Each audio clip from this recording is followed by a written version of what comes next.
You did an all-offensive mock draft as well, and a couple of interesting names. So in round two, you had the Browns taking Brendan Rice, and you do draw the name there. It's Jerry Rice's son from USC. What did you like about him? For me, a player that can get in the end zone, not just dependent on his quarterback, is really important. Caleb Williams, obviously at USC, was really good. He had a down year last year, but Rice transferred in to play with him. Rice scored touchdowns before that as well. And so for me, a 6'2 wide receiver, really you're looking to try to see Cedric Tillman or who can kind of step into those number 2 and 3 roles as outside receivers. Donovan Peoples-Jones was there for years before being traded to Detroit. Didn't really perform this year. Didn't really have the stats with either team. And so for me, Rice, when you kind of get into that second round, you're looking at a player who can contribute, right?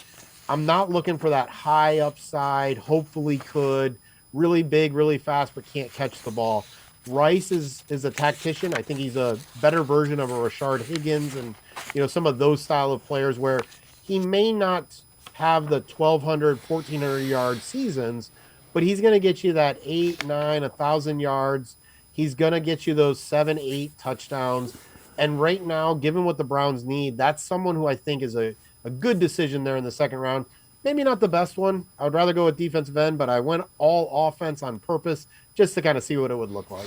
And then in the third, you have him coming back and taking Trey Benson, running back from Florida State, had a really good year, 14 rushing touchdowns. Also showed that he can catch the ball some. What did you like about Benson? Yeah, it's absolutely someone who can be a bell cow, but also, he's got the size, he's got kind of that thickness to really run the ball between the tackles. But the ability to catch the ball with Deshaun Watson is going to be really important in what the offense, most likely, again, we don't know the offensive coordinator yet, but is going to be really important. The ability to be versatile in the NFL today is vital. And so he's someone who I think, get him the ball in his hands, he's going to make plays.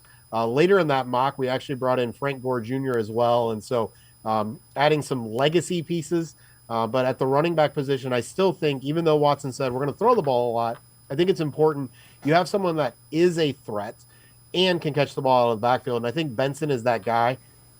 Based on how running backs are going now, I think he normally would be more of a second round or even late first round pick, again, 5-10 years ago. At this point, he's probably going to be available in that third round. And I think that's just a steal of a deal for the Browns to be able to pull that off.